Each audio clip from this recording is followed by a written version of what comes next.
Hello, and welcome back to the Let's Debrief podcast. And today we have our second guest ever. Yay. Another mom. Since we know you guys love the mom vibes. The mom content. Advice. Yes, mom content. So today we have Ashley's mom, Brittney. Queen Brittney. I was gonna say something inappropriate, like it's Brittney, bitch, but It's okay. Yeah. Let your personality shine through. Yeah. it's like we don't need a parental advisory, explicit warnings on your podcast. Yeah. Is bitch like would that I don't be know an what explicit? trigger, I don't know. I don't know what the standard is. We should look it up after this. I'll That look might it be up good to while know you for future. guys. I'll look it up while you guys Introduce her. All right. Well, tell us who you are, a little bit about yourself. I'm your mom. You're my mom. I am your mom. I'm Brittney. I am the matriarch of this family. That is fair. I'm married to your dad. Yep. That's good. What's his name? His name is Rob, or Bob, depending on who is talking to him or about him. Yeah. Oh, okay. How old are you? Well, that's important for the podcast. For where we're gonna go. Okay. Yeah. I'm 42. Okay. Ashley is 24. Interesting. That makes me 30 days before I was 18 when she came into my world. So I was a teenage mother. I was 17. I was barely 17 when I got pregnant, and still 17 when I delivered you, and married your amazing father 6 months later. And just celebrated 24 years yesterday. Wow. As So we're you're recording 24 and this. a half, and we are 24 years yesterday. I will So you literally... got married after she was born. 6 months That'd be after. like me and Tanner getting married right now, because Because Monty's Monty's 6 months. That's And it was intentional, actually, and I don't know if She we was want to- no, I mean, you can go into it. She was telling us, I feel like this was kind of like the first that I had heard of it. Like, obviously, like, I don't know, I feel like at the age of 10, I was like, wait. I was at your wedding? Yeah. How was I at your wedding when you can't have sex until you're married? And that's true. That is true for everyone.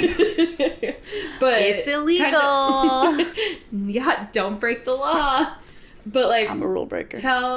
what you had, like, kind of talked about, like, earlier this week. Yeah, we talked about it as we were kind of approaching our anniversary. Peter, who is very He's beloved by this He's podcast. debrief famous. He honestly should be our next guest. He really Screw should. the husbands. Or dads, forget that. Yes. Yeah, Peter was like being joking, oh my God, wait, you're 24 and a half, but they've been only married 24 years. And that was intentional. We got engaged when I was pregnant, but I was I come from a long family of, or a long line of divorced marriages. And I was very fearful that he was marrying me because we had a kid. And so I was thrilled to be engaged, but twofold. I didn't want to be pregnant at my wedding. Yeah, I do remember you always saying. Yeah, I didn't want to look back at those photos and be like, well, it was a shotgun wedding and they had to kind of thing. But I also wanted to let that simmer for a little bit, have this family. And I think I wanted Rob to feel like he had an out if he was being impulsive, because we all know Rob, and he's an amazingly, what's the word I'm looking for? He's going to be the guy that's going to do right by everybody. Yeah. And so I was worried that was him just doing right by me and wanting us to have a family. And I wanted to give some time for it to be like, look, we don't have to be married. We can still have this co-parenting situation. We can do this. Of course I wanted to marry him, but I didn't want him to feel that he was trapped. Yeah. That was my biggest fear. How long had you been dating before you got pregnant? Because you were high school sweethearts. A year and a half. He asked me to be his girlfriend 1 week before I turned 16. So 15. Okay. And then I got pregnant after 17. So about 18 months. Okay. But yeah, but early on in your relationship, did you already feel like he was the one? Oh, I knew it. I knew it the minute I saw him. It was those, obviously we met in high school, and I saw him one day. You went to the same school. We had the upper campus, lower campus. Isn't that really, I don't know if I've told you that before, but we went to the same high school and had some of the same teachers. Yeah. What? Rob, I had no idea. me, Ash, my brother, Rob's brothers, we were all at the same school. And the whole school had maybe 500 people. Yeah. between junior high and high school. So everybody knew everybody. Yeah. That's very similar to the high school that I went to as well. Yeah. And so we had an upper campus and a lower campus. High school was on the upper campus. Junior high was on the lower campus. I was in 8th grade at the time, and he was a junior. That's crazy. We're only, yeah. What? I know. Wait, we didn't start dating when then. you got pregnant. No. Okay. I was like, Jenna! How silly do you think I am? I forgot how old people are. Well, he came down from the upper campus, headed to the main office or something, and I saw him for the first time, and I was like, it was literally like stars and little birds. And What did he look like? What was catching your eye? So it was game day, and on game day they have to dress up. Oh, yeah. So what sport? Football? Baseball. No, he played baseball, basketball, volleyball, and cross country. We had no football because the insurance was too high Oh, for a private school. Okay, Yeah, it was really expensive, and no swimming, or we had tennis. We had swimming when I went there. Oh, really? Yeah. Oh. The tuition went up to get that swimming insurance. So true. Which is weird because there was no pool, so they went to CBU every Oh, time to interesting. practice. Yeah. Good to know. It was game day. So it was game day. He had on a button-up shirt. Guys had to dress up. Girls had to dress up. Whatever athletes were, which I don't understand. What was the point of that? We had to do that too. Okay. I was gonna say, was it no. Okay, so it's something? okay. We had to dress up for away games. Home games, we would wear like our uniforms. Home Very- game, no, opposite. Really? Yeah, I think. Yeah. Actually, maybe not. Now I'm Yeah, now confused. I'm conflicted about what it was. Anyways, he was wearing a Looney Tunes tie. I don't know why it stuck out to me, but you've seen him smile, and he walked past me, and he saw I was ogling at him, and he smirked and smiled and walked past, and I was just like, and I turned to the girl I was sitting next to at lunch, and I was like, I'm gonna marry that boy. And she You was did like, not. That- 1,000%. You can ask him. Well, how would he know? He's like, I've yeah, told she him. said that. Because I've told him that story a million times, and I don't even remember who I was sitting next to because the world disappeared at that moment. Stop. So, to cute. your point, like, did I know, like, he was the one? Was I interested? He had given me a promise ring, oddly at an In-N-Out, So cute. well before I was pregnant, like, well before there was any sexual activity. Okay. So there was full intent to have a committed relationship. Yeah. You don't have to go into a lot of detail, but you've told the story before that your actual getting pregnant was very.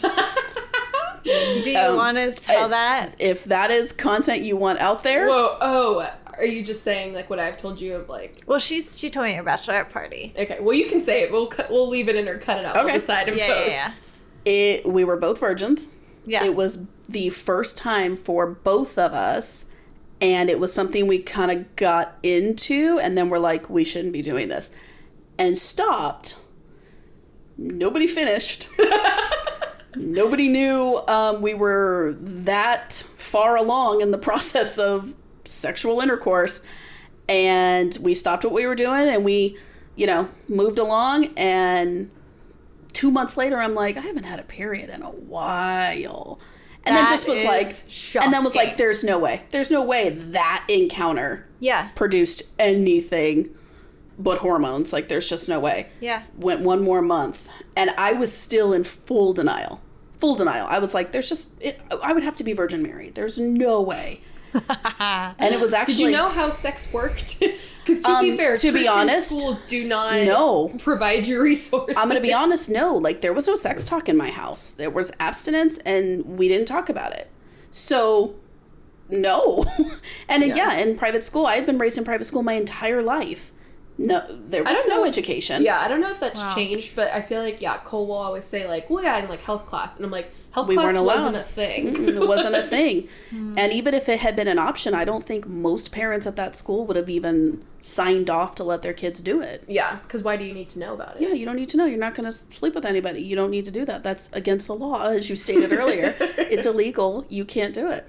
So there was no education. There was no protection. There was no...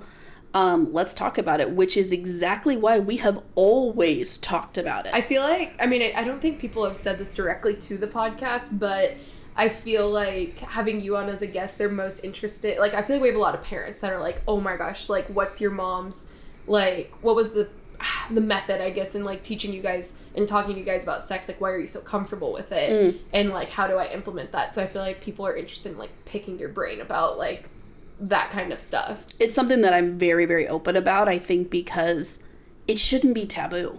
Yeah. It just really shouldn't. There's so much shame revolved around it that I just think is so detrimental to our mental health that we shouldn't be shamed for sex. Yeah. Like, just in our marriages especially. Like, it should be something that's freely talked about, and you grew up freely hearing about it. Yeah, which honestly, like, makes me sad for my other friends possibly growing up in that same private school, because I'm like, I don't know if your parents were talking to you about it, but it would be very easy in, like, a private school and, like, I don't know, just, like, in the church, too. I feel like I will give the church credit, the overall church credit, that I feel like we have come a long way and are more... Definitely. Like, good talking about it, but at the time it was, like... you just don't do it until you have until you're married. So, like, and then how are you supposed to know anything about it even when you get married? And that's still, I think, the biggest challenge is if you're not talking about it and you're not open about it, how does anyone know? We actually talked about this, I think, at the bachelorette party. We talked about it all at the bachelorette party. How do you know what is right, what is wrong, what's supposed to feel good, what is acceptable if it doesn't feel good? Like, there's so much misinformation about how it should look and feel and appear and what you're supposed to think about it. And I've talked to a million women that are just like, I don't enjoy this aspect of it, but I'm told I'm supposed to, or I'm told this is supposed to be, I'm supposed to perform or be like this because my husband likes that, but there's no open communication about it. And there's just there's shame around talking about it, so nobody asks any questions. Yeah. Okay, going back, like, a little bit, when did you finally, like, come to terms with, like, okay, wait, I'm pregnant? I didn't. My mom told me something was off.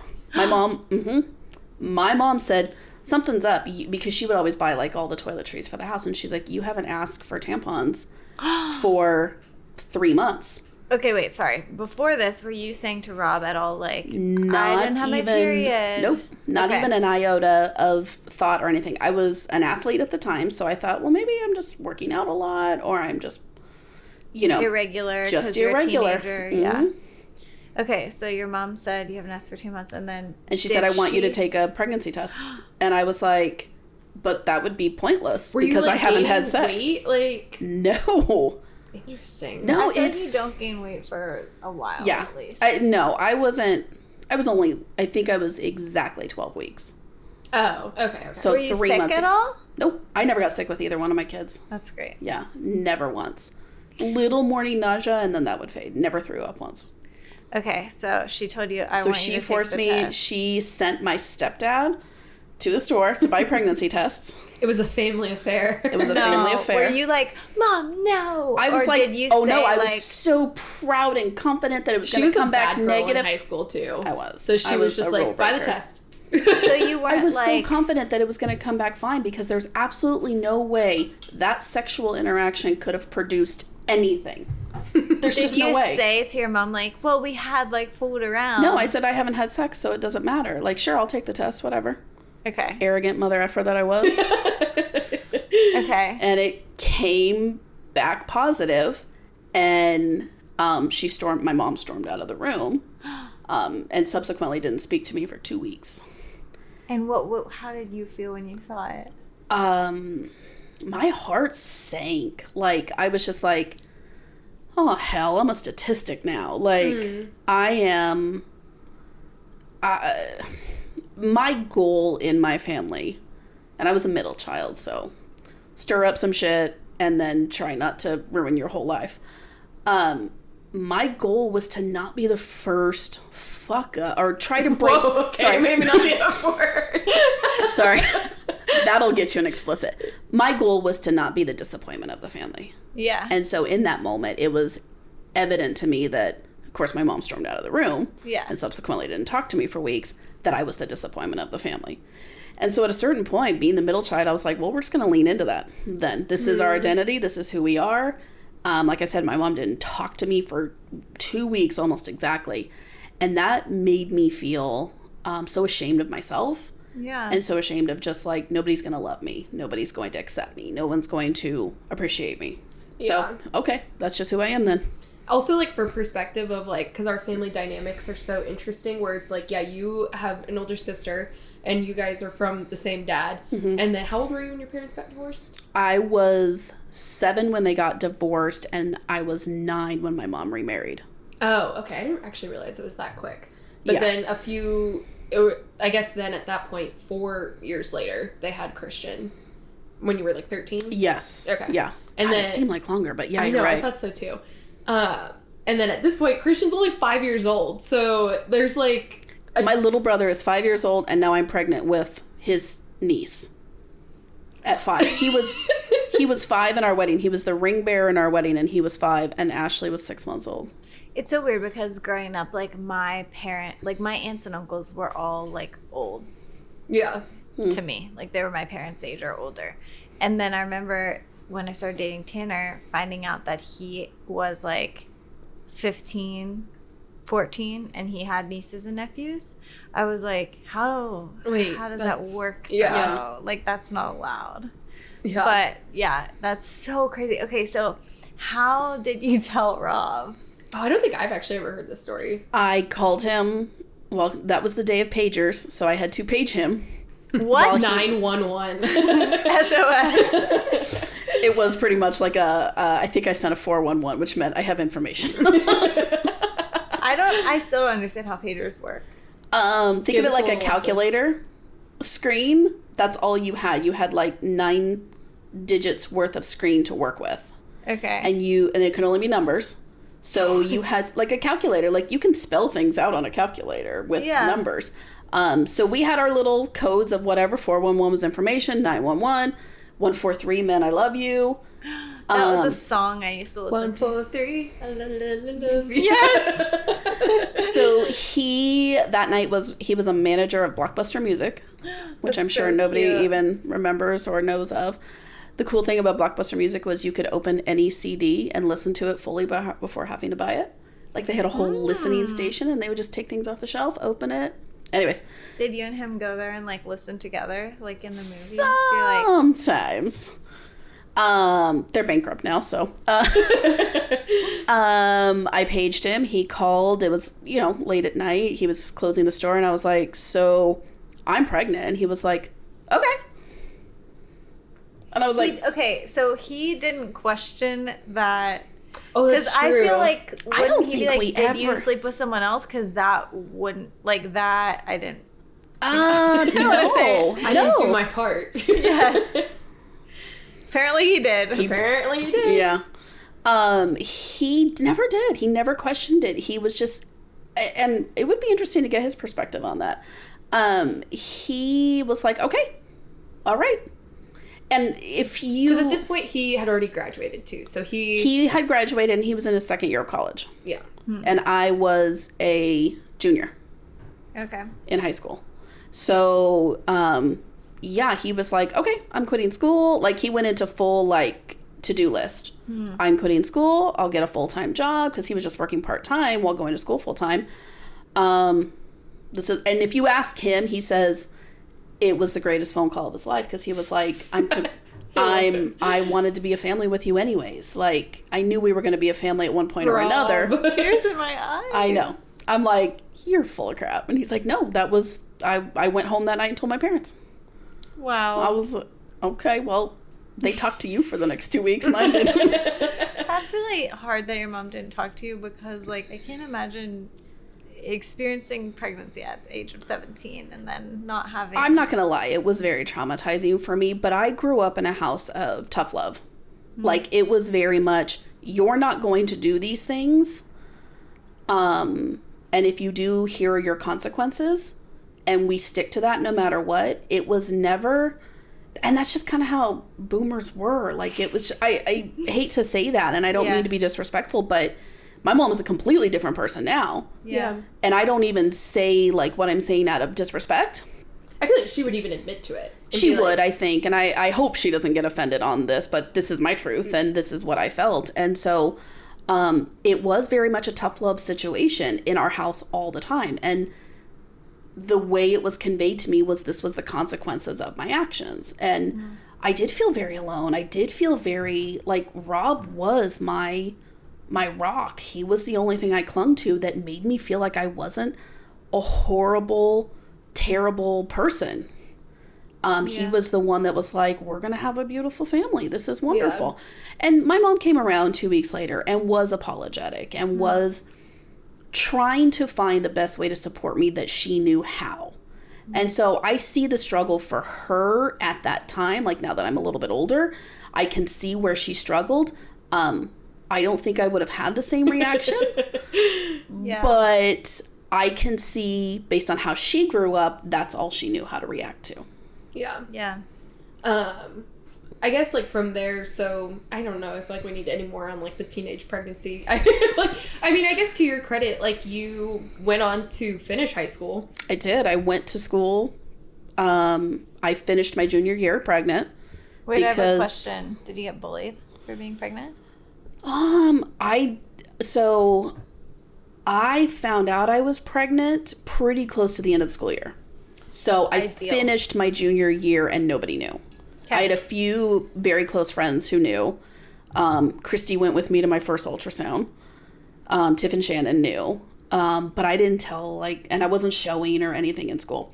And then I graduated my senior year, basically homeschooled, like home studied, did it myself. And, walked in a graduation, not with all my friends because it was a different school, like a homeschool, but...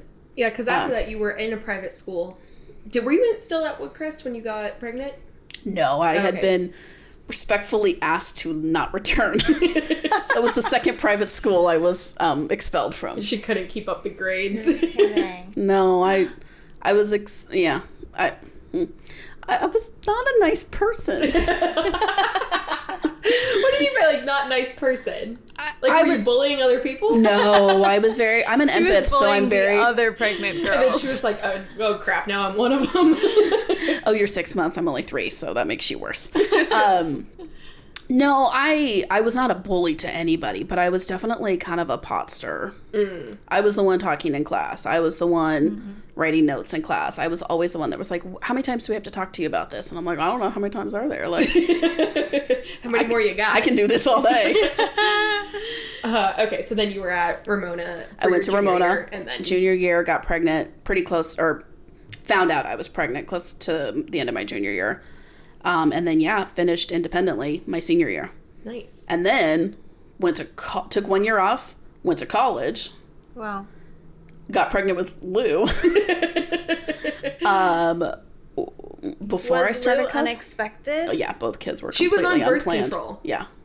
And got pregnant So with Lou. we have, like, super stuff. I know, I'm hoping I'm getting her genes because or her fertility. Yeah, because that half an intercourse resulted in this, and then being on the pill resulted in Lou. After that, we were like, we gotta start sleeping in separate bedrooms because we didn't want any more kids. Wow.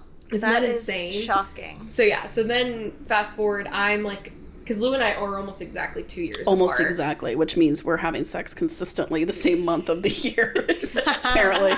February. Valentine's Day. That's when I conceived Monty. Yeah. And that's when she was conceived, because she's only 13 days away from me. Yes, and our birthdays are 13 days apart, and you and Monty's are 2 days apart. Oh my gosh. And when's Lou's? Lou is December 15th, so she's 2 weeks after Ash. Okay. In that same vicinity, yeah. I feel like it's a common I think we also, I was 2 weeks late, so... You were a week and a half late, 10 days, yeah. What was my due date? The 16th. Oh, so I was very close to you. Yeah, the Very 16th and came the 26th. So now you have a 2-year-old and a newborn, and you're still going to school. And I was 19. So I had... Scary. I delivered Lou 2 weeks before my 20th birthday. So I was 19 with a toddler, a 2-year-old toddler, and an infant. Holy crap. I was in school. I was in college pregnant with Lou. It's with so a toddler funny. at home. It's so funny because, like, after I gave birth and, like, was newly postpartum, Ashley said to me at one point, she was like, does it make you think about, like, my mom? Like, how she was 17 and doing that? And I'm like, I cannot imagine. No. It I remember turning 17 and I was like, I could be pregnant what would right now. I do? Yeah, truly. But you just figure it out. Yes. Go ahead. Did you still live with your parents or No. during the 6 months before you got married? Yes.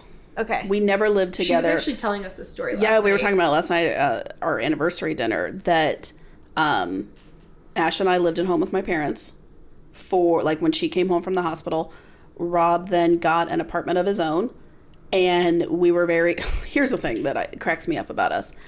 We were very strict about not living together, even though we'd already had sex and had a child together. Like, that was, oh, well, we can't do that. That would be living in sin somehow. I was going to say, was that still genuinely from, like, a Christian? Yes. Okay. 100%. Influence? Because if I look at it today, I'm like, whatever. But Ash and I, Rob had got his own apartment. Ash and I lived at home still. But we would go play house at Rob's apartment during the day while he would work. And then she had her own space at his apartment, so I would leave her there at night, and I would go back to my parents' house, sleep, and come back at 6 a.m. You're joking. I'm not joking. I'm absolutely not. So Rob would be up all night with her, and you're oh no, she was a princess for him. Okay, that's what she was saying last night, is that at her house, I was like, she screamed all night. I would scream all night long. And my grandpa, had to get up at like 2 a.m. for work to like go drive trucks. Yeah.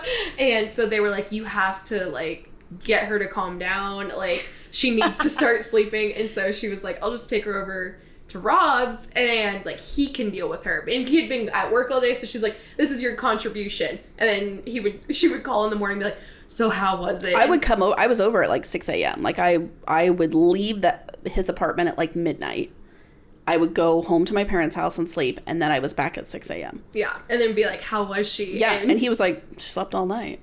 Okay, this is actually a new theory that I have. Okay, so I have a friend who, she's not with the father of her child, and it's literally the same thing. Mm-hmm. When she is with the child, he's up all night, like, wants to nurse, doing stuff.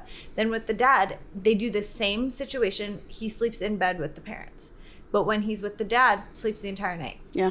And we recently moved Monty to her own room, and she would wake up every hour. And now she wakes up maybe once to eat. Yeah. I said it's that like to her. know. I was like, it has to be a smell thing, or like they just know that you're close. I was like, is it something with the milk? It's an essence. It's a something. Like I also believe energy plays a part in that too a little bit, and I didn't think about that until much later. And I think there was tension in my parents' home because she screamed all the time that made her feel uncomfortable. That then when she went into mine and Rob's space, wasn't there. Like that sort of tension or that sort of energy it's just crazy wasn't that it present. Came back once you moved in. It was just me. Oh. Wait, so you started screaming again at night? So when we got married and I moved into the apartment, she wouldn't let me, because it was a 1-bedroom apartment. So her crib and our bed was right there. Yeah. We shared a room. She had no issue with Rob sleeping in the bed in the room that she was in her crib. When I moved in, she was like, nope, out. And I would try, like, we would sneak into the bed after she'd been passed out for an hour or two. And 20 minutes later, just as we're on the cusp of falling asleep, she would stand up in her crib and scream. Not the standing. So we lived in a 1-bedroom apartment. Rob and I lived in the living room on an air mattress for well over a year. While she had the entire... and she had the entire bedroom. We had a bed in there that we were never allowed to use. Isn't that insane? And not only did we live on an air mattress... We lived on an air mattress that had a hole in it. So every night we had to reinflate it, and we would wake up in the morning flat on the floor. The bed out. It was huge. It wouldn't fit in the... You weren't going for aesthetics at this point. No, we weren't. Survival mode. Oh my gosh, that is so funny. That has to be something. Where they know the mom. Were you breastfeeding still, or? At the time, no, because... I mean, Ash was a very large baby. We were talking about this also last night. She said that when they would go out to dinner, they would put 3 jars of baby food on the table, and a family friend she was like 9 months old, had a baby the same age, and she was like, why did you bring so much? And Mom was like, no, just wait. She'll eat everything. And it wasn't just like baby food jars. Like, we're talking like stage 3 jars, like 18-month-old food. She's a hungry girl. So at 3 months, we actually started putting cereal in her formula because she would scream all night. We thought she was hungry. I literally could not produce enough for her. And she wanted to nurse all night long, but then she was pissy about it because it wasn't sustaining her. So I was also like 10 pounds when I was born. Yeah, she was. What was her birth She weight? was 9'8". Good for you. 17, pushing out a 9, 10. Emergency C-section. Yeah. Because I was so big. After 22 hours, they were like, you're dilated at a 3. Like, this, she's stuck. She's not going anywhere. Yeah. And she was 10 days late. So we were like, my doctor finally was like, listen, we just got to do this. Yeah. And I was like, at that point, I'm like, I'm not even coherent. I don't care. Just take me away. It was Thanksgiving Day. That's what Monty was for on Thanksgiving Day. I was just like, I'm done. I don't care. My mom had all 3 C-sections, so I was mentally prepared. Yeah. If that was going to be the case, but. Yeah. Nice. Okay, so I feel like. How did you enjoy your origin story? Oh, wonderful. I've heard it multiple times. I feel like there's a few things I want to hit with you. But in the spirit of celebrating 24 years of marriage, just give us some of your tips. Like, what has been, like, maybe your favorite thing about, like, being married to Dad for 24 years, and then maybe talk about, like, the bad things, which I feel like... your advice. Yeah, which will lead us into our next, like, story segment. Okay. What's your special sauce? Oh. She already talked about the sauce. She already talked about the special sauce. That's how you got here. He's my best friend. And you guys also were friends before. Yes, we were. I was dating his best friend at the time when I met him. Scandalous. I know. I used him to get to Rob. But we had an established friendship, so we had such an established communication that I feel like, of course, in marriage has gone up and down depending on the seasons that you're in and different stuff you're dealing with. But at the end of it, like, nothing comes above him. Like, not my girlfriends, not my kids, nothing comes before him. And if I think back to some of the times that were tough, it was when I stopped prioritizing him. I feel like the not before kids people would think is controversial. Oh, hugely. Like, I'm not even popular in my own friend circle because they're like, well, my kids are my world. And I'm like, here's my thing, though. My kids will eventually move out and have their own lives. Yeah. If I'm still not connected and attracted and having this relationship with this person that I built this family with, what am I left with? Yeah. And how often do you see empty nest couples that are like, we didn't realize we don't have anything here. We were here for the kids. And we didn't know that. It wasn't an intentional decision, but now we've discovered that we don't even know each other anymore. Yeah. Now that the kids are gone, we just stare at each other. And for us, when the kids were gone, we were like, oh, we earned ourselves time. I feel like you guys, I've always said that, like, your perfect, like, American life was kind of backwards because you had kids so young that, like, Jenna and I at least are in that boat, or like, they got married when they were young, did 4 years of just them, and before, like, they started having kids. A lot of people do that. Right. But for you guys, it was backwards, and now you're, like, what did we say? How old are you? 43? 42. 42. So you're 42, and people might look at you like your life is just now beginning, but it's like, I wouldn't, like, deem it as that, but it's like, now your time with just Dad is, like, starting. Yeah, because we missed that. We didn't have, to your point, like, people get married and then they have their one-on-one time, and then they decide, like, okay, we got to travel and we got to do these cool things, and now let's start a family. And for us, it was like instant family. Yeah. And we had to continue to work to strengthen our relationship in the midst of instant family. Yeah. 17-year-old, having their first baby, 19-year-old having their second baby, and we're just trying to survive. Like, we're just trying to put food on the table.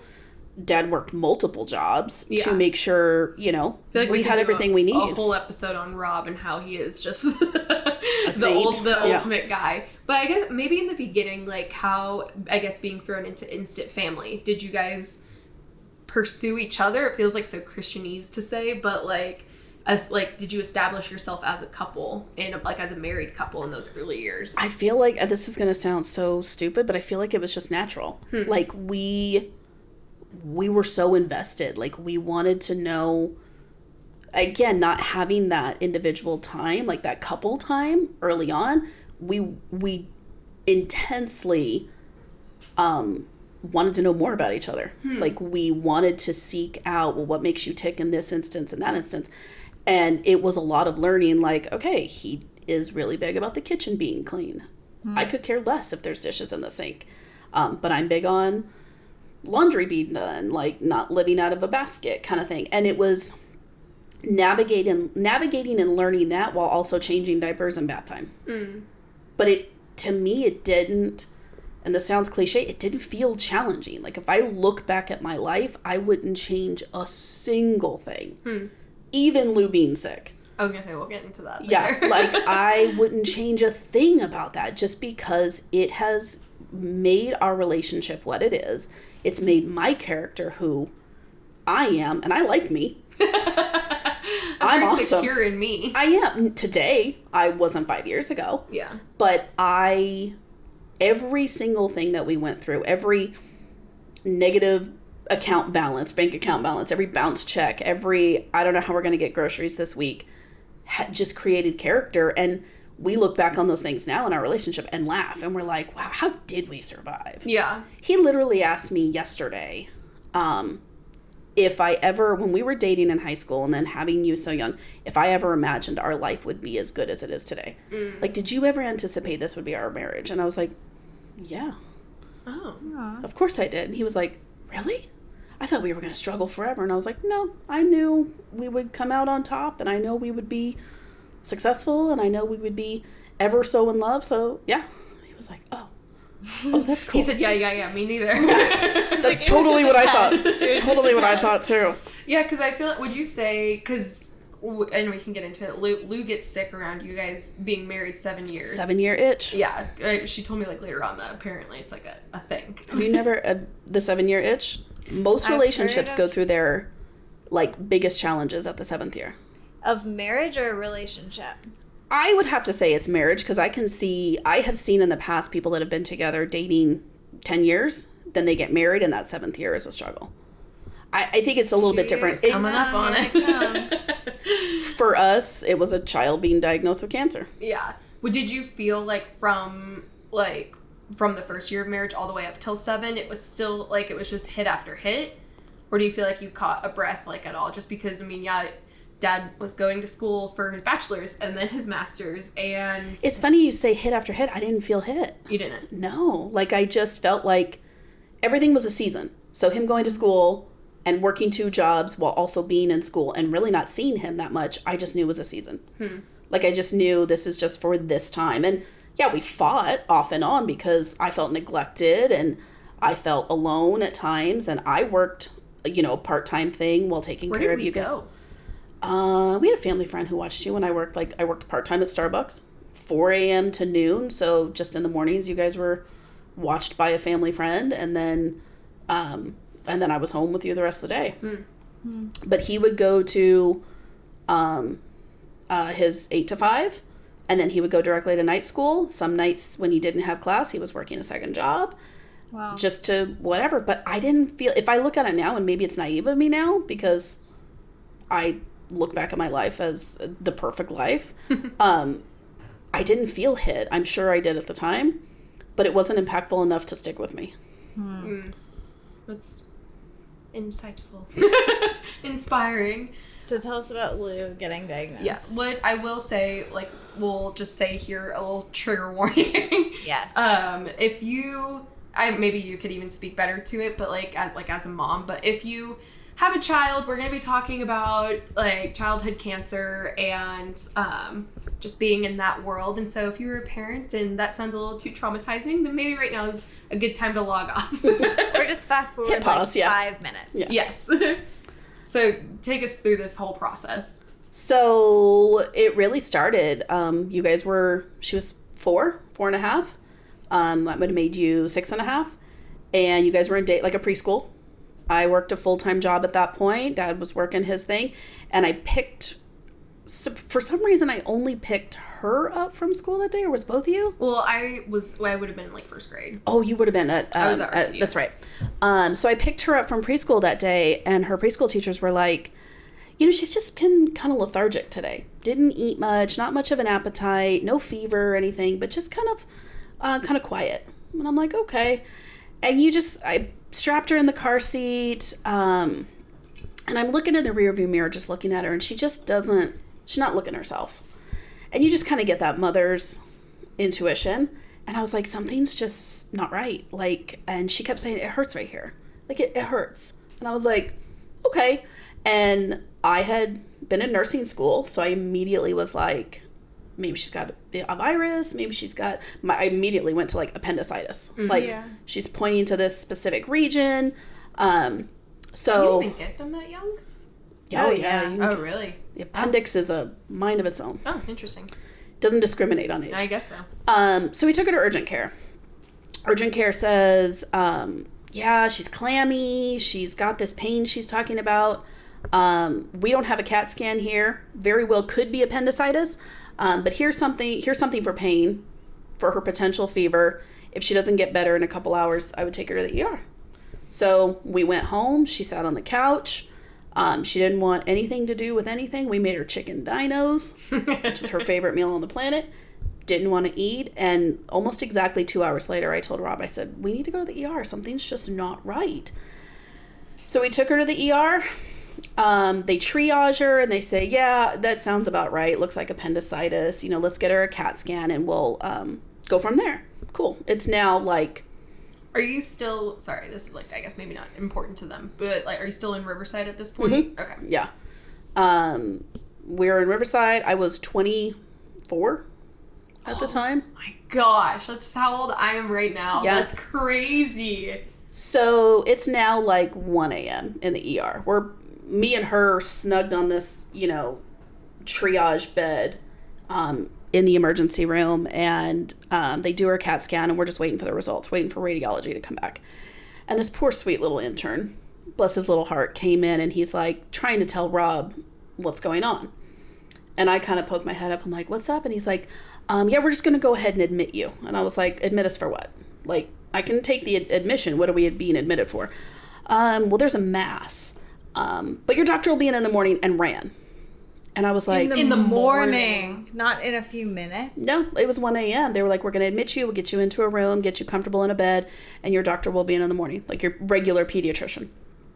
And I was like...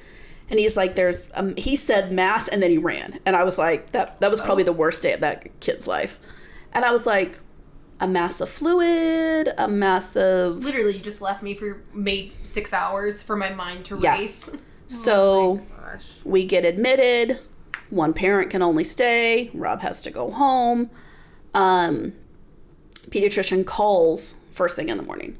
Hey, I want them to rerun all the tests. I want to make sure we know what we're looking at. And I'm like, okay, cool. Take her back down. They do another CAT scan. He comes back.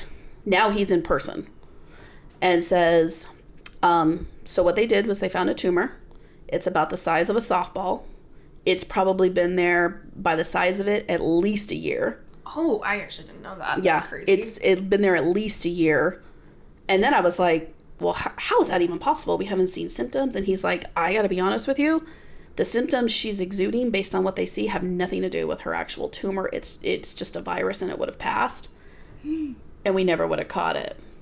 Wow. So he said, her doctor was like, I want you to go see my friend specifically. We get, That, okay, what are you experiencing in that moment? Because, a tumor is separate from cancer. So did they tell you in the moment, yeah, she has cancer? He said it looks like it could be a cancerous tumor. Okay. What are you thinking in that moment? I literally collapsed. And because basically he's like, they're coming to bring you your discharge papers. I need you to go to Children's Hospital of Orange County. I don't have even time to get you an ambulance. You need to go right away. And she's sitting in a crib bed. She's 4. And she's happy as a freaking clam. She's like the virus has passed. Yeah, whatever she was feeling the night before. I have a photo still of her, just sitting up in her hospital bed from that night or from that morning. Just all smiles. And so Rob gets the car. We put her in the car. We drive to Orange County at, the speed of light. We pull into, technically we went to UCI. So UC Irvine. And there's a team of doctors standing outside.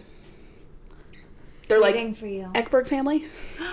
And I'm like, it's not what you want to see. Isn't good. Right at the ER entrance. And I was like, okay. They didn't have an oncology wing. So having a kid with cancer was like VIP. So she's got this ginormous room. UCI is a teaching hospital, so we've got every intern and med student coming in and wanting to review her symptoms and wanting to know why she's not the type of cancer she ended up having with this. Why isn't she having those symptoms? And we're like, we don't even know what's going on. Yeah. You're like, What's I just cancer? thought she had a stomach ache last night. They start poking and prodding her. We're in the hospital for 2 weeks at this point. Every test, every MRI, every lumbar puncture. And at that point, she's basically diagnosed with stage 3 neuroblastoma of 4. So Yeah. it's in her lymph nodes. It's this tumor. There's a few pieces in just different areas of her. She has surgery to remove the tumor, and then they took some sample cells from different places to test those as well. They all came back full of cancer. So at that point, like, the doctors then said, hold it together, Jenna. I'm sorry, Jenna. The doctor said, we need to start chemotherapy plus radiation, and even when we're done with that, she's at best got a 40% chance of survival. At best, after all the treatments. Oh. And this is where it gets really kind of interesting, is our insurance didn't contract with Children's Hospital of Orange County for further treatment. So they were forcing us to go to the City of Hope, which would have been a whole new hospital out in LA, which was not close to us at all. So I was kind of fighting it. Like, listen, we've already established with these doctors, is this closer to us? Can we just go here? No. We go out to City of Hope for our consultation. We meet this oncologist, pediatric oncologist, who was brand new to City of Hope from CHLA. So had been working in the, field for a while. I can only describe him as looking like Drew Carey. He actually does look just like Drew Carey. And he comes in and he's the chipperest and happiest. And he's like, you're going to be so mad at me. You're going to hate me. I want to redo all the tests. And I was like, are you kidding? Like, we need to start treatment. Like, we need to not kill my kid because we want to redo everything. And he's like, I've read all the notes. I've read everything. I'm telling you, I just want to do it again. I just want to see what's really there.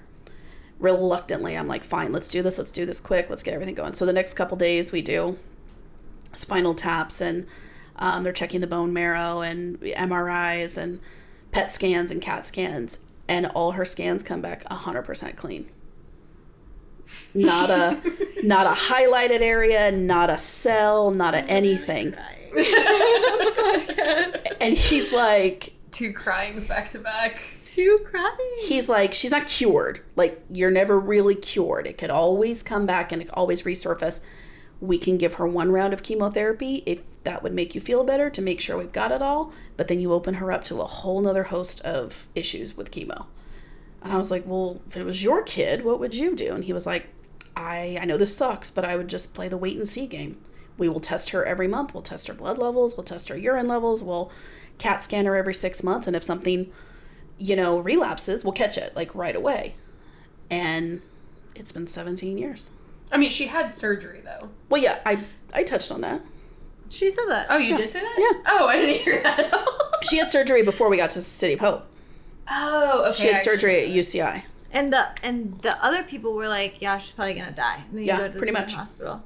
That is absolutely insane. And it's crazy. We know someone who listens to the podcast, and she had twins that she was pregnant with, and the hospital she was at said I don't even know what it seemed like, sorry if we're getting this wrong, but it seemed like at one point she was gonna have, like, one baby was getting more of like the nutrients, and so it seemed like she was gonna have maybe not pick, but like the one baby wasn't doing well, and the other one hospital was like, this is just a matter of it. That's what it is. And then the other hospital was like, no, we're going to like fix this. Ugh. And both babies are crazy. here. It's like a horrible choice to even think about. Yeah, but it's crazy like how different hospitals like can change everything. Yeah, even just like to different doctors too. It's so true, because I went on to work in pediatric oncology for a couple of years, and to your point, like, every doctor has a different approach to something, even in the same field. Yeah. But it all factors on the, kids too, or the patient, about different factors of everything. So, Wow. yeah. Go ahead. No, I was gonna. Well, you had a thought. I want you to finish it. No, so that going back to kind of the question, is that put the biggest strain on our marriage. You can look back in 24 years and be like, that was the most difficult part. Hands down. Okay. Hands down.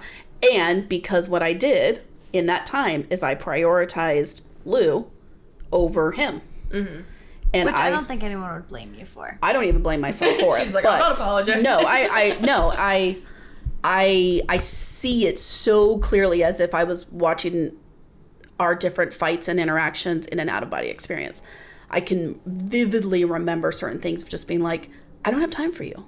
Yeah. Because not only was she... you were living separate lives, too. 100%. I had quit my job. I was driving her to City of Hope, which was 2 hours each way, 3 times a week.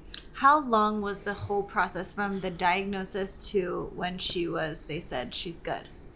6 months, maybe. Okay. So it really wasn't as bad as like some of the patients I took care of. I was going to say, in the cancer world, that's like the best case scenario. It really is. And the effect it's had on her life, on different things, is really minor compared to a lot of friends that we met in, in the cancer world. A lot of from her having cancer has like put us in different cancer communities. Yeah, it has. And I feel like cancer camp, like Camp Ronald McDonald. I feel like it feels so weird. Shout out Camp Ronald McDonald for good times. There's no easy way to explain it. Like, it's just cancer camp. But like, I feel like this might be bold, but like everyone that we know has at least relapsed one time. Easy. And Lou just never has. No, and you end up carrying guilt for that, actually. You end up, as a mom, you watched other moms lose their babies, or other moms go through, like we knew one little boy who went through transplants,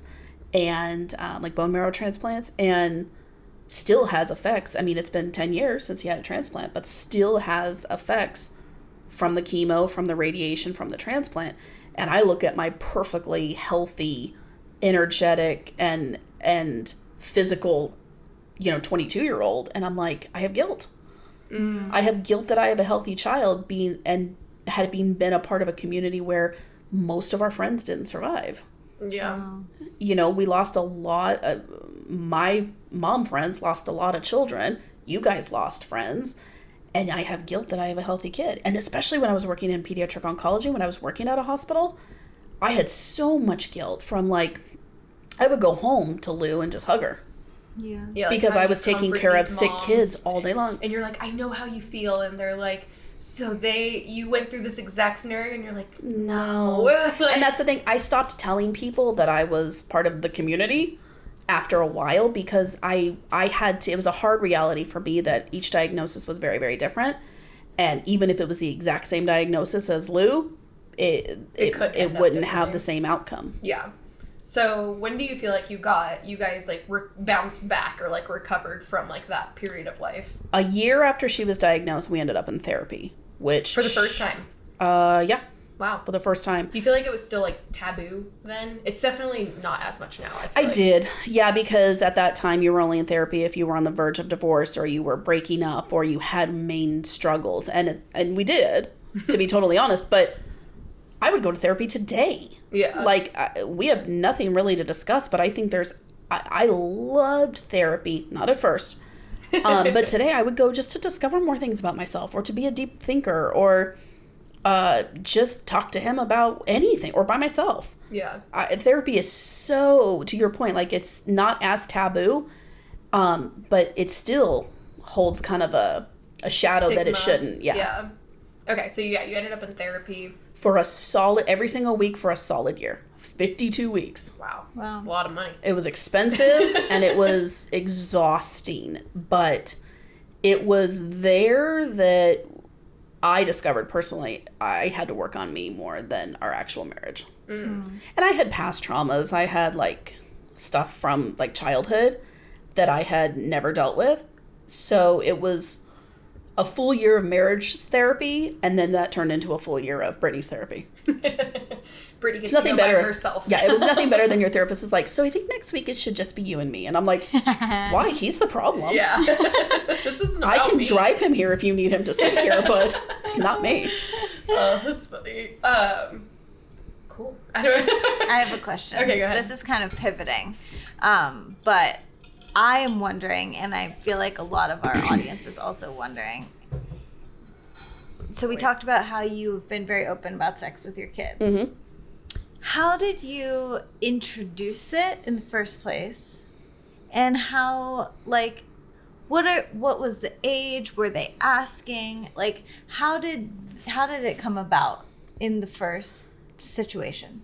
I don't know, and you can correct me on this. I don't know if we ever had a formal sit-down sex conversation. Well, I don't know if there was a formal sex one, but it's so funny that like just like TikTok exists now, and sometimes I feel like I've lived every other life, like or like all girls have lived the same life, but you got us like the what is it like that's the Caribou right. or whatever it's called. Yes, the And the American book. Girl Doll book. Yeah, and she like walked us through everything. So that was more of like feminine care. Yes. Yeah. But I remember there was a picture in it of like hair growing Yes. in armpits, and I was like, what? no, disgusting. I do remember that. But you're yeah, right. I don't know if like there was like a specific sex conversation. I think the thing I wanted, and I think I need to be clear that it was always intentional to not hide sex from my kids, but I don't think we were ever over the top intentional to be like, well, this is how it's done, and this is how you should not feel shameful about it. It was more of just, Rob and I behaved how we wanted to behave, no matter who was in the room. Now, that wasn't mean like we were getting dirty in front of our kids. Yeah. But if we... I remember sitting in the back. I remember so vividly, like we would sit in the back seat, and like even like at stoplights or whatever, they would lean over and kiss each other, and we'd be like, "Ew," and she would be like, "Isn't it nice to know that your parents love each other?" And I'm like, It was kind yeah. of comments like that all the time. Like, if they walked in our bedroom and they were like, "Ew, gross," I'm like, "This is my space. Don't come into my space if you don't want to see me loving your dad." Like, again, nothing like Not like nothing that. like dirty, nothing explicit, but just I didn't want to be shamed in my own home for, you know, being like physical touchy with my husband. Yeah. Because this was a complete 180 to how you were raised. 100%. And Yeah. it felt like a conscious effort, or like, did you and Dad ever talk about it? Like, we will be this way. We did talk about it. We never talked about like we're going to be touchy with each other all the time, but we did explicitly talk about we will not hide affection from our kids. Or anybody for that matter. Like, you know, I'm not making out in church consistently. Every week. Right. She has been yelled at. This is a true story. She has, well, I guess Dad also played a part. So they have been yelled at on Disney rides. And, like, they'll come over the speaker and be like, "Just so you know, like, We can there's see cameras." you. Yeah. We were warned. What? Yeah. We were warned on Haunted Mansion and Pirates of the Caribbean. Are these rides where you like go in your own little cart and it's like going through the dark? Haunted Mansion, yes. Pirates, no. Pirates, no. But It is still dark. But it was But it's a community boat. It was the community boat, but hold on, before you judge me too harshly, the park was closing in like 10 minutes. So it was So a private empty, boat. and it was a private boat. Like, we were in the back row of a private boat. I don't want to know What were you doing? We were making out and being handsy and whatever, and we did get the PA came over and was like, "Just so you know, your ride is being monitored." And I was like, "Oh, good You're like, to know." God. I don't care. Record it if you Yeah, want. I was like, honey. "Can I get a And copy?" she's just saying, "Enjoy the show." She said, "Can I get a copy? Can we get our pictures at the end? Thanks." Thanks, I won't remember this. No, like we did agree that we would not be shamed for our affection with each other, and that we would not hide our sexuality from our kids. Yeah. Again, not being explicit, but just being more, this is who we are, and I want our children to know what a loving relationship looks like. Yeah, Yeah. I love that. Yeah. And that's missing from many, many, many homes. And I think not even just sex in general, but just parents who love each other. Yeah, I feel like we have so many friends where like their parents aren't divorced, like they're they're still together, but they're like, "Oh yeah, I haven't seen them kiss in years." And Oh they're my like- God, that makes me so sad. Yeah, and it's like That's devastating. And that's going to be the situation. Like, if parents are still together when their kids are out of the house, but they don't have that sort of like affection or relationship, they're just in it because it's comfortable. Yeah. It's, oh, this is all we know. Not that like, oh my gosh, when I wake up next to him in the morning and he smiles, that is like the air in my lungs. Like, it gives me the energy to take on anything. And I can't imagine feeling alone in just life. Yeah. And not having that. Jenna has received, this is a big pivot, has received hate before for saying that she's obsessed with her spouse. Oh, I'm beyond obsessed with my spouse.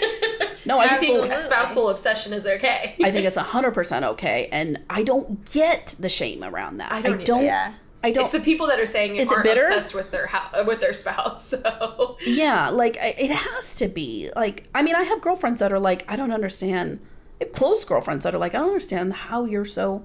Rob and I are together 24/7. 24. Yeah, he's 10 feet from me right now. Like, and she'll go down after this and be like, I miss you. Yeah, 100%. and I have girlfriends that are like, oh my gosh, he came home early from work today and he drove me nuts around the house. Yes. And I'm like, came home early from work. Should have been a snuggle session. Like, yes. What are you doing? Yep. I don't get it either. And I get made fun of from my girlfriends who are obviously in their 40s. And I'm like, why? What's the wrong? What am I doing wrong? And I'm sure that they've, like your friends, I'm sure have been married a lot less time than you too. Yes. Yeah. And they're already in that place. Or some of them are on their second marriages.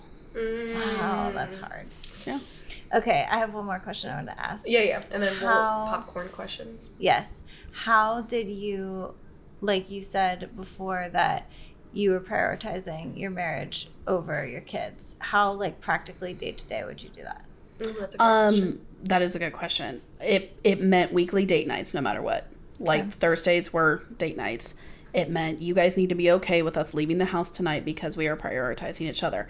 And it meant when he got home, everything else stopped and I was in tune listening to him about his day. Because he needed to feel, he's been away from us all day. He needs to feel that his partner is invested in his day. And I see a lot of moms and a lot of women that get so annoyed. You know, my ick is when wives refer to their husbands as their third child. Disgusting. Yikes. It is like, oh, I have 3 kids because, you know, he doesn't know how to do anything. And the way they dumb down their husbands and talk so degrading about them is full, like nothing will inflame me more. Because it's just like, well, no wonder he doesn't give you affection or doesn't help you around the house. You're mean. Yeah. Rude. You if a man comes home from work, and I'm not trying to be all 50s non-feminists, but if a man comes home from work, what do they want the most? They want to see their family. They want to feel like they're welcome. They want smiling face. Yeah, like, and you could have had a really wearing an apron and nothing underneath while the kids run around. Nothing like.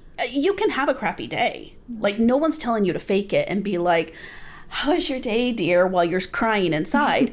But just having a hug and having that letdown connection between the two of you lets you know, like, we're on the same team. Like, I've had a really rough day. I don't know about your day. I would love to download that to you when you have a moment to actually, the bandwidth to actually hold that for me, and vice versa. When I feel like I've unloaded to you, can I also hear about your day? And when I've had a fantastic day, I'm like, tell me everything about your day. I couldn't tell you how he does his job every day. And sometimes it sounds like the Peanuts parents talking, like, wah, wah, wah, wah, wah, wah. But he had 10 minutes of me just being quiet, off my phone, and listening to him.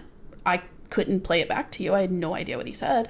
It is very sweet because he does have such a technical job that we have no idea what he does.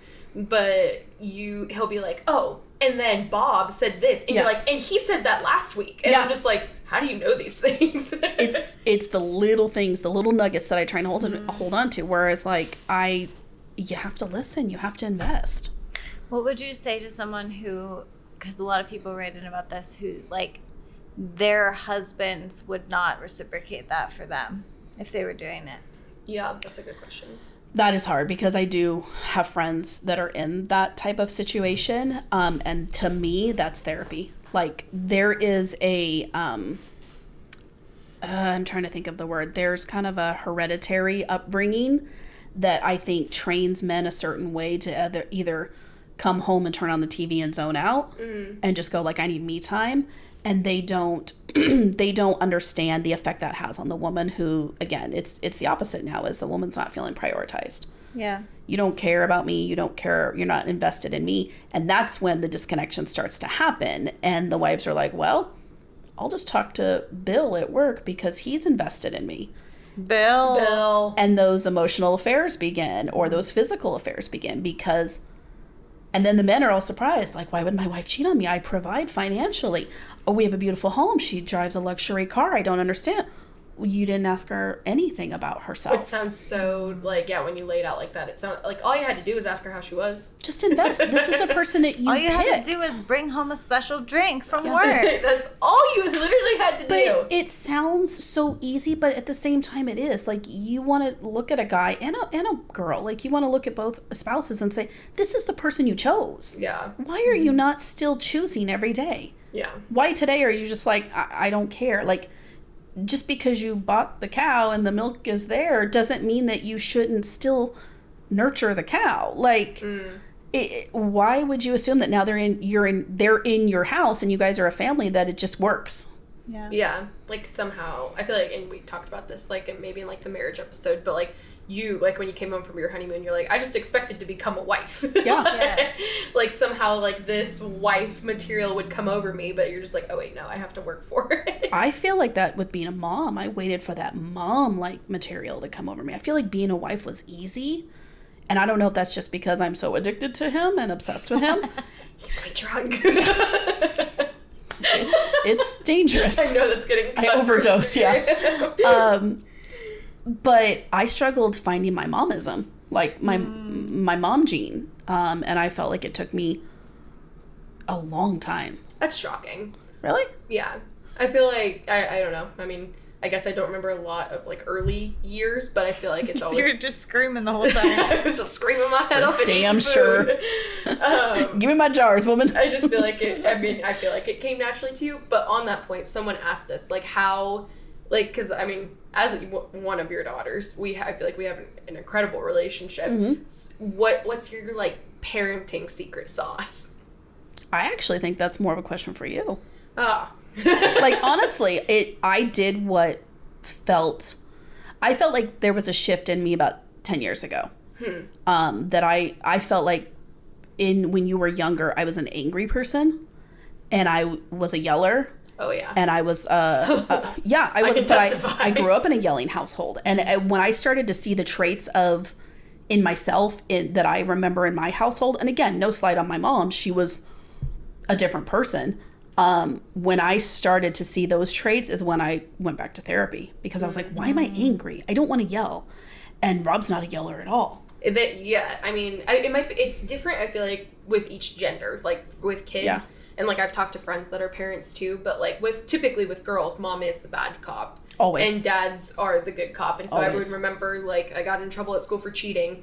And you would be like, what is wrong with you? What made you think that? Yeah. Dad would come in 10 minutes later and be like, your mom is just disappointed in you. you. And that's exactly how my mom was. Like, my mom would do the yelling and screaming, and then my stepdad would come in and be like, what she meant was...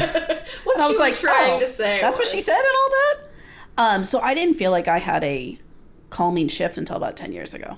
Maybe 15. When we were almost out of the house, too. No, because... Well, I guess... No, I would have been 14. I would say about when you were probably 10. Now, I will preface this by you've always been an easy child. Lou and I had a very, very rough relationship for quite a few years. From 13 to 16. And even off and on since then. So... And that was therapy. We were 3 years of therapy because we didn't know how to talk to each other. Yeah. And you guys are the same personality, too. That's the other thing. So it's also just a lot of yelling between the two of you. Yeah. You and I get along really well because your personality is exactly like Dad's. Yeah. And I like him a lot. So I like you a lot. Yeah. I do see a lot of myself in Lou. And I try to remember how I wanted my mom to talk to me and how she didn't talk to me. And I try to respond better. Definitely not perfect at it, but it's also picking your battles too. Like Yeah. I feel like when my growing up, it was the tough love thing. So everything was an issue because we have to make sure you're a decent human of society or whatever. Yeah. But I guess that's the question for you is what do you feel about me makes you want to even hang out with me? I don't know. It's so interesting because I feel like because you were such a young mom that I feel like even though like I wasn't like coherent like when you were 17, right? But we're closer in age because of it, and like a lot of people have like a 25-year age gap between like if their not kids. more, yeah. And so I feel like just because we're closer in age, and I don't know, like I will say being your daughter as an adult has been you've always just like respected me, and I just don't feel like that happens often with adult children. I think now that you said that, I think one of the key things for me that I've tried to learn in the last 5 years is almost keeping my opinions to myself. Yeah. I feel like my job is to be a support to no matter what decision you make. Even if I sit back and go, this is going to be a disaster, that you never feel that from me. Yeah. Because I, kind of going back to what you said, like being a teenage mom, I didn't feel support. I felt very alone. And I also know what it's like to kind of say, okay, I have this idea, and you're super excited about something, and someone goes, that's the worst thing that you could ever think. And you go, and you're just deflated. Yeah. So when I've tried really hard when you guys are like, I think we're going to do this. And I'm like, what does that look like for you? How does that look? I think that's a great idea. Again, even if I think it's disastrous, it's character building. If things fall apart, you have to make your own choices. I can't tell you how to exist. Yeah. And I feel like that is like a tool that you've given me because it is like it's empowering, and to know that do you feel like you lied through it though? Like no, because even like it's nice to know you have parental support, but if right. You never in the back of your mind were like, well, if she gets to this point, then I'll pull the plug. Pull the plug on what though? You're an adult, like. Yeah, I mean there were a few years like that you helped me out like financially too, so it wasn't like. Oh sure, but again, like I feel like that money aside. Like, I feel emotional support is much more important than, like, floating you $50 when you need it or whatever. But I think at the end of the day, I want my kids to know, like, they have a safe place to land. Yeah. Because this is not a safe world. Like, it's, who else can you go to except, don't you want to kind of call home and be like, I don't know what to do in this situation. Yeah. And I'm looking for somebody to provide some sort of, not answers, but maybe some sort of guidance. Where did I step wrong? Where did I do this? And just having that person to even have that conversation with is crucial. Now, I'm not naive enough to think that I am your ultimate best friend. And I can admit that there have been times where I've been jealous of relationships that you have with women that are my age or older. And that's been growing, like a growth aspect for me to say, what am I jealous of? I am lucky enough that my child has surrounded herself with mature, spiritual, honorable women. Don't I want that? Don't I want people that are going to pour into her and be there if in the event that I can't?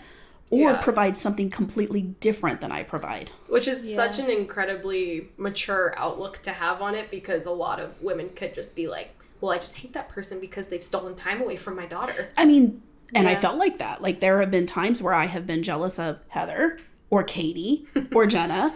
And I'm also just like... really name dropping here, too. Honestly, like, if we're going to be transparent. But at the same time, it's been a gut check moment for me that Heather loves you like you are her own. How lucky are you? How lucky am I to have somebody that adores you like that? You also didn't live here a lot of the time, so it's like nice to know that somebody was there to catch me. Right, exactly. Like, I love the community you've surrounded yourself with. Yeah. Anyways. Great tidbits. We've really just like ran through this. I feel like we've been talking for forever. We have. But wow, thanks for coming on. Yeah. You did so good. How do you feel? Fun. It's fun. I like talking about me. Do you want to give like a little plug to your latest YouTube, Instagram endeavors? Okay, so since we have become the empty nesters. How have we not even like gone through this whole podcast without talking about Disney? I know. Oh yeah, I did raise a Disney adult, and I will not be shamed for that.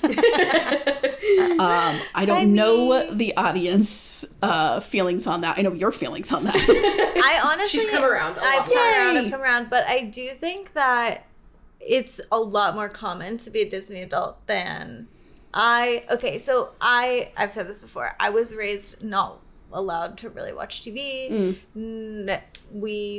I think we went to Disney once when I was a kid, but it was like with another family, and it wasn't like a whole experience. It was just like we're stopping in at Disney, and I never got the lore of Disney. Sure. And then the only picture that I got of Disney adults or adults who like Disney was college.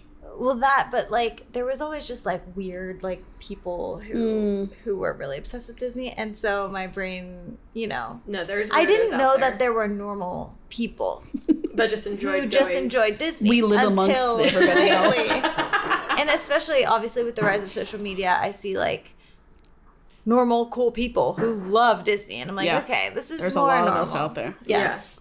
I also didn't know that Disney was like. There was food and alcohol. Stuff. Yes. Yeah. I literally thought it was just like the people wanted to go and see the mouse. The mouses and the people, and they were like, Tinkerbell, please give me the time of day. That's literally what I thought it was. No, that's definitely very fair. So that's my beef with Disney. Being born and raised in Southern California, we went to Disney twice a year. Once in the summer, once in like Christmas time, because my mom loved Christmas at Disney.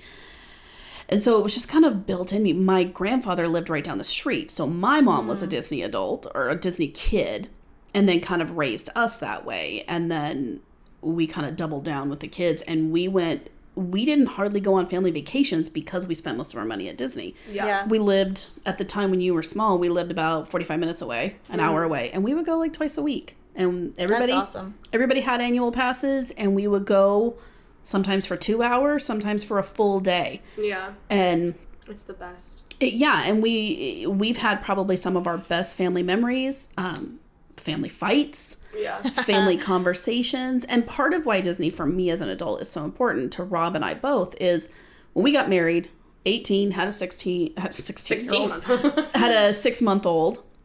We were broke. We paid cash for our wedding, which was $3,000. Wow. Way different than yours. And we were broke. So the day after our wedding, we took our entire wedding party to Disneyland. That was our honeymoon. Like, we never took a honeymoon. We just did a day at Disney. So for us, it was very special. And then we continued to do date nights. We did date nights in high school before we even got married at Disney. We continued to take the kids, and we've had between Rob and I both, we've had some of our greatest like life conversations on a Disney property, whether that is on a bench with a churro and a coffee, just people watching, or doing rides. We've had fights. We've had, life planning, goal planning, like just at Disney. So this last year we decided to up the ante and just move to Florida. She was practically tired of the PA winter. I hate PA winter. Which is crazy that you chose the Florida Disney over the California Disney. Well, Rob hates California and will never go back. And we really, I think, too expensive. It's just the cost of living, and we have all our family there, so we go back often to visit. Yeah. But being raised right next to Disneyland, when we started going to Florida, we were like, there's so much more to do here. I told her she needs to do a YouTube video on things to do at Disney that you don't need a park ticket parks, for in Florida, because there's like 30 resorts, in resorts where you can just go have dinner there. Yeah, or and amazing restaurants. So that's kind of what we started, with our little empty nester time. We moved to Florida. What's it been, like 8 months now? Yeah. 7 months now? How long have I been married? Like 7 months, I think. Something like that. We moved to Florida, and we're practically on Disney property. We can see fireworks from our living room. And wow, I didn't realize you were that close. Yeah, like Magic Kingdom is right, like parallel out our window. So we go twice a week. We try new restaurants at different hotels. We go explore all the festivals and stuff. So we started documenting it and kind of making content and trying to not be famous or anything, but Be just kind of influencers. put some fun information out there. To your point, like, here's stuff you can do without spending $400 a day on tickets. Like, Yeah. go over here and, you know, rent boats at this resort or whatever. So so yeah, we have a YouTube, an Instagram, a What's TikTok. the name? Our Magical Travel. So I couldn't remember for a second. Every Let's Debrief listener needs to go follow them and listen. Yeah, because our follower count is very low. So I know, that's due to me too. I'm also their video editor, so I need to get them more content. yeah, I can film the content. I cannot put it together. So it's in the drive for. Cole's plate got a little too full with work and the podcast, so I took on this endeavor. That's fair. But yeah, well, thanks for coming on. Thanks for having me. Oh, we didn't for even say your like how you were even in Pittsburgh, but it's totally fine. I'm like, oh yeah, she's not here often, but we got very lucky. And then of course it was like kind of back to back with Carol being on. So in honor of Mother's Day this past Sunday. Thank you. Yes. Even though by the time this goes up, it'll be a few weeks. But yes, thanks for being here. Thanks for having me. Can you do do you know how to wrap it up? You're a weekly listener of the podcast. You know what Are they need you to a know? true listener? I am a true listener. I sometimes save them up and listen to them all at one time. I do that. She said she listened to, what was it on the way here? The Am I the Asshole? Oh, yeah. And then I finished, like, I think I had 10 minutes of it. I finished yesterday. And then I started the newest one, What We're Loving. What We're Loving. I didn't like that because there was no video. Yeah. There wasn't. Yeah, because there was some last minute edit changes that needed to be made. if you Yeah. will. But yeah, she is a faithful video watcher on Spotify. And I was like, I didn't even know. If you're out there and you watch on Spotify, sorry about that. But I didn't know they were out there. All right, Cassidy is also a faithful Spotify video watcher. Oh, well, now we know. Maybe she's YouTube, actually. I don't know. But she likes the video. anyways. Send them off. I don't remember. Where do they follow us? Oh, follow us at Spotify, YouTube, Apple Podcasts, Instagram, TikTok. Instagram. I'm being schooled. We love you guys. Follow us everywhere. And yeah, we'll see you next week. Bye. Bye.